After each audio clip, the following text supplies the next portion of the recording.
अज़ुरे वाला, आप सबका बड़ा शुक्रिया। मेरी बहन आयशा, आपका बड़ा शुक्रिया।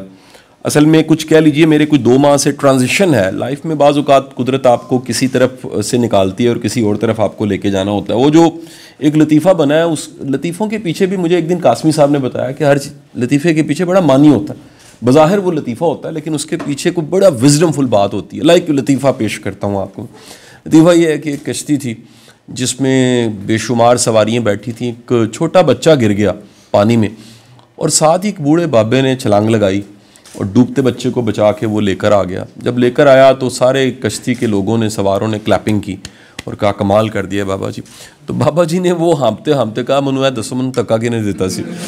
तो बाज़ औक़ात ये होता है कि आपको कोई धक्का देता है और अल्लाह ताला उसमें से कोई आपके लिए खैर निकाल देता है, और आप हैरान होते हैं कि यार मैंने सोचा ही नहीं था, मैंने इसकी कीमत भी अदा नहीं की थी, और अल्लाह ने मुझे मुख्तलिफ़ तरह की कामयाबियाँ कैसे देने लगे। मैं पिछले 12 माह के हवाल में 2-3 लाइनों में ज़रूर बयान करना चाहूँगा। इस पिछले 12 माह में मुझे 14 मुल्कों में ट्रैवल करने का मौका मिला जी, अल्हम्दुलिल्लाह। इस सारे के सारे टाइम में मैंने 2 चीज़ें देखी। एक तो मैंने अलहमरा से रिज़ाइन किया, पिछले साल अक्टूबर का सर टाइम था, और आज दिसंबर है सर, तकरीबन 12-13 माह हो चुके हैं। इस दौरान मुझे कई बार दुबई जाने का, स्कॉटलैंड जाने का, कनाडा जाने का, बाकू जाने का, सऊदीया जाने का, और मुख्तलिफ़ ममालिक में पीछे मोरक्को जाने का एक्सपीरियंस मुझे हुआ। और क्योंकि मैं एक बामकसद ट्रैवल करता हूँ, मेरा ट्रैवल सिर्फ जो कह लीजिए खाना, फूड और यशी के लिए नहीं होता। मैं कोशिश करता हूँ वहाँ के लिटरेचर को भी देखूँ, वहाँ की अदबी शख्सियात को देखूँ, वहाँ के ओल्ड सिटीज़ को जाके देखूँ, सबसे बढ़ के म्यूज़ियम्स को देखूँ, और फिर वहाँ जो लिखा जा रहा है, बोला जा रहा है, वहाँ चल क्या रहा है, फिर वहाँ की एक एनर्जी है, हर जगह की एक एनर्जी होती है। शायद नज़ीर साहब, जैसे मैंने बताया, मेरे बड़े सीनियर हैं और रूहानियत में भी इनका एक आला और रफ़ा मकाम है। सच्ची बात बताऊँ, मैं इनसे गाइडेंस लेता हूँ। इनसे भी मैंने कई बार सुना कि जगहों पे भी रूहानियत होती है, सिर्फ बंदों में रूहानियत नहीं होती। बाज़ जगह होती हैं बरकत वाली होती हैं, बाज़ घर बरकत वाले होते हैं, औलाद होती है बरकत वाली होती है। बाज़ औक़ात एक शख्स आता है, उसके हाथ पे उसका नसीब सिर्फ नहीं लिखा होता, उस पर ज़माने का नसीब कुदरत लिख देती है। आप गौर कीजिए ना कि इलामा मोहम्मद इकबाल हों, कायद आज़म मोहम्मद अली जिन्ना, या दुनिया के बड़े लीडर्स हों, आपके ख्याल में उनके हाथ पे जो तकदीर की लकीर होगी उनकी तकदीर की लकीर होगी? नहीं, उस तकदीर की लकीर के साथ इंडो पाक की डिवीज़न भी लिखी होगी, अलहदा एक इस्लामी मुल्क भी लिखा होगा, एक पूरे के पूरे ज़माने की तकदीर कुदरत ने उनके हाथ में लिख दी होगी। सो जगह, इंसान, वाक़यात, बाज़ औक़ात एक हादसा आपकी तकदीर मुस्बत बदल के रख देता है। एक कोई और बड़ा नुकसान होना होता है, कुदरत छोटा नुकसान आपको देती है और उसमें से कोई खैर निकल आती है।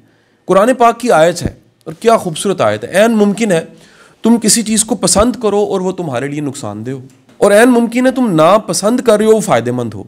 यानी आप मानी और मतालिब जो हम किसी वाक़े को देते हैं वो अपनी जल्दबाजी की वजह से देते हैं। हालांकि वो तो कह रहा है, मेरा रब 103 बार कुरान में कह रहा है सब्र करो, सब्र करो, सब्र करो, और वो सब्र के साथ बशारतों को जोड़ता है। वो सब्र की फजीलतें बताता है कि अगर तुम सब्र करोगे मेरा साथ होगा।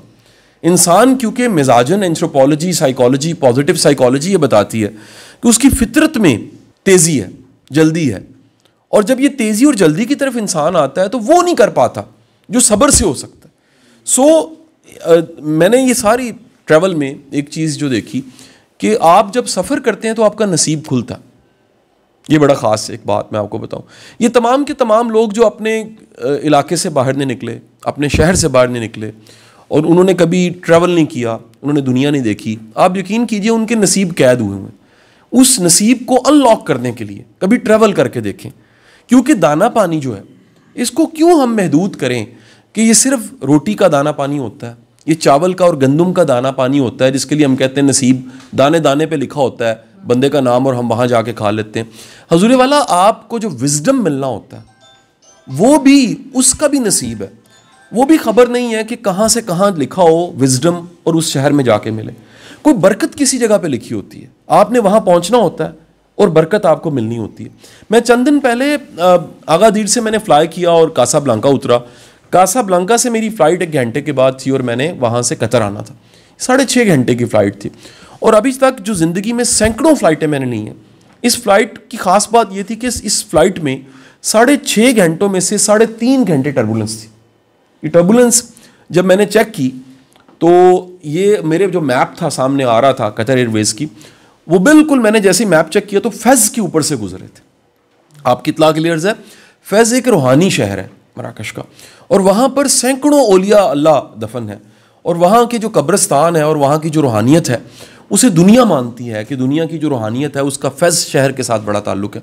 तो मुझे ख्याल आया कि कहीं नीयत तो मैंने भी की थी कि मराकश जाऊँगा तो फैज़ जाऊँगा, तो ये मुझे इशारा आ गया इस शहर से कि जब तुम नियत करोगे और नहीं पहुँचोगे और वादा पूरा नहीं करोगे तो जहाज़ ऊपर से भी गुजरेगा तो हम बताएंगे कि यहाँ वली दफन है। ये 3.5 घंटे की टर्बुलेंस का लेवल ये था हज़रे वाला कि जो ग्लास पानी का था वो जितनी बार मैंने भर के सामने रखा वो मेरी गोद में गिरा। ये इतनी ज़्यादा टर्बुलेंस थी कि जो फूड सर्विंग है वो बंद हो गई।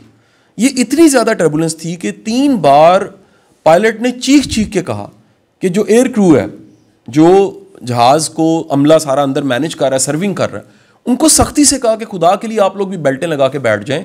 एक बड़ा जहाज़ वो 3.5 घंटे जब टर्बुलेंस पे होता है तो आप सोच नहीं सकते, एक झटका सिर्फ पड़ जाए जहाज़ में अगर आप फ्लाई करते हैं तो क्या होता है, 3.5 घंटे की टर्बुलेंस, उसके बाद हालत क्या होती है, और उसके बाद वॉशरूम कैसे भर जाते हैं, और उसके बाद बाज़ जगह से यूरिन की स्मेल आने लग पड़ती है, और बाज़ तिलावत कर रहे होते हैं, बाज़ इस्तग़फ़ार पढ़ रहे होते हैं, और ये 3.5 घंटे की फ़्लाइट उसके बाद टर्बुलेंस में रही फैज़ के बाद।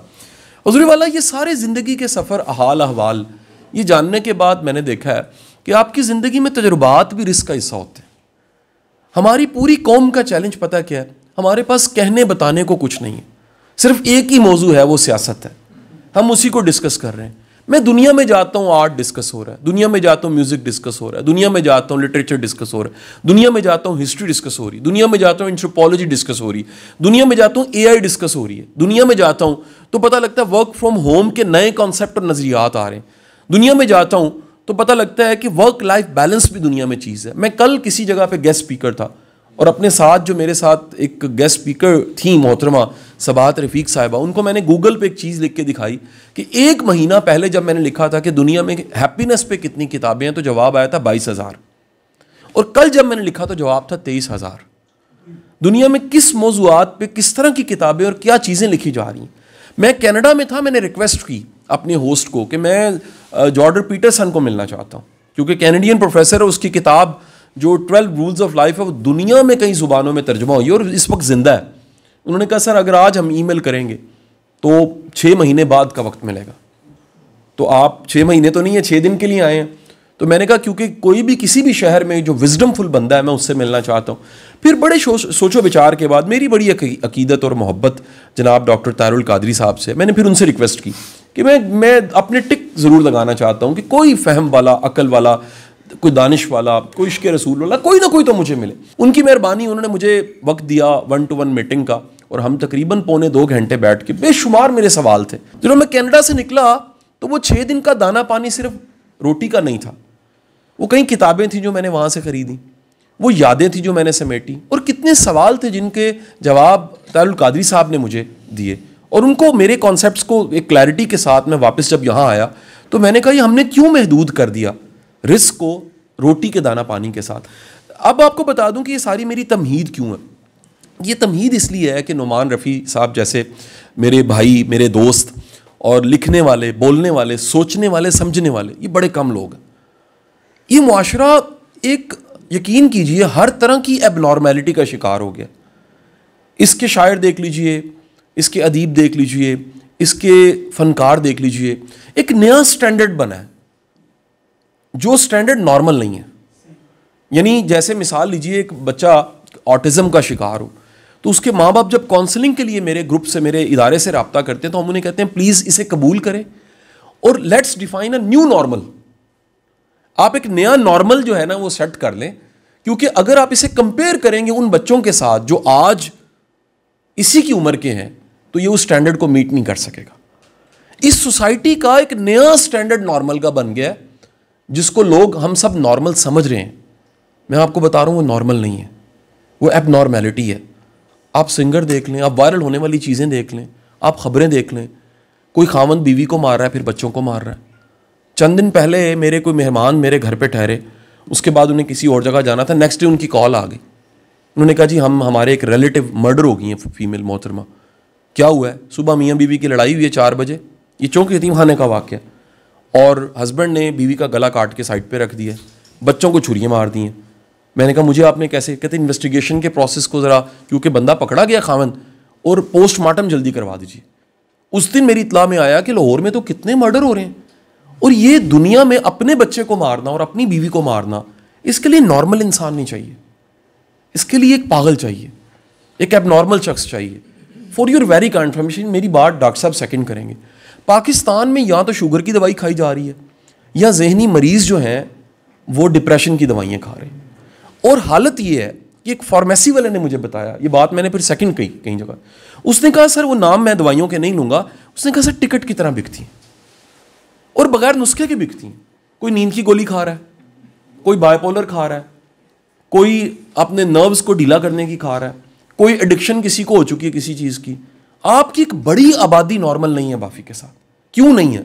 सुन लीजिएगा, अगर घर के बड़े लड़ें तो कहते हैं बच्चे पागल हो जाते हैं, घर के बड़े लड़ें तो बच्चे एबनॉर्मल हो जाते हैं, घर के बड़े लड़ें तो बच्चे नशा शुरू कर देते हैं, घर के बड़े लड़ें तो बच्चों में क्रिमिनल टेंडेंसी ज़्यादा होती है।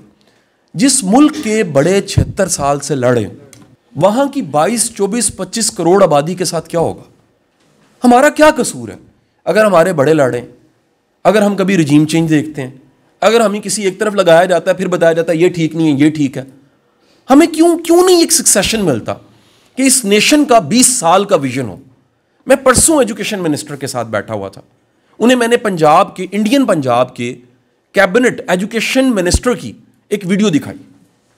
उस वीडियो में उन्होंने बताया कि एक टेस्ट है पर्सनैलिटी का, सेल्फ एक्चुअलाइजेशन का, खुद को परखने का, खुद को जानने का। इंडिया में सिर्फ एक सूबे में करोड़ बच्चों का हो चुका वो टेस्ट, और वो पंजाबी में, वो मिनिस्टर पंजाबी में बच्चों को कायल कर रहा है, खुदा के लिए बच्चों ये टेस्ट करवाओ ताकि तुम आज से जानो तुमने क्या बनना। वो जो मैल्कम ग्लैडवेल की थ्योरी है आउटलायर, कि जो शख्स भी अपने काम को 10,000 खालिस घंटे देता है वो क्लिक कर जाता है। क्या वजह है? कुछ लोग यंग उम्र में ही कमाल होते हैं और कुछ बूढ़े भी होके बोंकर होते हैं। सर, जिसने वक्त पे सफर शुरू किया उसकी मंजिल जल्दी आ जाएगी। मैंने अपने बेटे को, ये ताज़ा मैं इसलिए वाकया शेयर करूं, इंकरेज कर रहा हूं। मेरा बेटा 18 साल का हुआ, मेरी तरफ से पहला गिफ्ट ये मिला है, NTN नंबर, ID कार्ड। कारोबार करो, पढ़ाई, मैं कहा बेटे हो जाएगी, कोई मसला नहीं, कौन सा मुश्किल काम है। ये जो करोड़ों डिग्रियां लेके निकल रहे हैं, ये कौन सा तीर मार रहे हैं। एक ग्रुप का मैंने 30% शेयर लिया, उसको बिजनेस शुरू करवा दिया। वो रोज कॉलेज भी जाता है, अपने दफ्तर को भी टाइम देता है, और एक मुनासिब सी मैंने तनख्वाह भी उसको देना शुरू कर दी। अभी से फाइनेंशियल जीनियस आए, अभी से खर्चना आए, अभी से गलतियां करे, सीखे। जब आप परों के नीचे सारी जिंदगी बच्चों को रखेंगे और अचानक छोड़ेंगे तो वो ब्लंडर फिर अपनी बेगम के साथ मारेंगे, इस सोसाइटी के साथ मारेंगे, इन सड़कों पे मारेंगे। गलतियों के दवार शुरू के दवार होते हैं। मिच्योर बंदे को ब्लंडर नहीं मारना चाहिए, और अगर मारे तो उसको माजरत कर लेनी चाहिए। गुजारिश आपसे ये है कि नुमान रफ़ी साहब की ये किताब एक डॉक्टर की किताब नहीं है, एक दानिश्वर की, एक फ़िक्र वाले शख्स की, एक दर्द दिल रखने वाले की। और ये जो पट्टी है गुजरात की और वज़ीराबाद की, सोनी और महिवाल की पट्टी, मैं खुद क्योंकि इसी बेल्ट से हूँ, हमारे पास कुछ हो ना हो वफादारी ज़रूर होती है। हम फना हो जाते हैं, हम कमिटमेंट से, हमें सोनी मिले ना मिले, हमें जो मिल जाए हम उसके लिए फना हो जाते हैं। ठीक है जी। और हमारे अंदर जो वफादारी और कमिटमेंट का लेवल है वो आप देख लीजिए, निशाने हैदर उठा के देख लीजिए, इस वतन पे जान देने वालों के नाम उठा के देख लीजिए। गुजरात शहर के कितने ऐसे कब्रिस्तान है, मेरे गांव के कब्रिस्तान में शहीद दफन है, हमारा प्राइड है वो, जिन्होंने जाने दी हैं। तो हम लोग कमिटमेंट वाले, वफा वाले, मोहब्बत करने वाले। और देखिए हम कहते हैं जी गुजरात के बर्तन बड़े मशहूर हैं, और यार मिट्टी में कुछ ऐसा है कि उसके बर्तन टिकते हैं। ये रेतले इलाके का बर्तन क्यों नहीं टिकता, किसी और पट्टी का बर्तन क्यों नहीं टिकता। और ये छुरियां नेज़े जो हैं, इनसे जहाद होता है, इनसे सिर्फ गले नहीं काटे जाते, इनसे प्रोटेक्शन होती है। इनसे जो है एक ट्रेंड चलता है कि ये सदियों से ये इंडस्ट्रियां खड़ी है और दुनिया में ये इंडस्ट्री पहचानी जाती है। मेरा ये ख्याल है कि आने वाले वक्तों में वज़ीराबाद से सिर्फ छुरियाँ और सिर्फ चमचे और स्टील के बर्तन, सिर्फ यही दुनिया में पहचान नहीं होगी। दुनिया में एक नई पहचान वज़ीराबाद की डॉक्टर नुमान रफ़ी होगा। ये हवाला होगा, जहाँ हम कासमी साहब को कहते हैं वज़ीराबाद से हैं, जहाँ हम ये हवाले देते हैं कि आर्ट एंड कल्चर, कई चीज़ें ऐसी हैं जो हिस्ट्री बड़ी कमाल की है।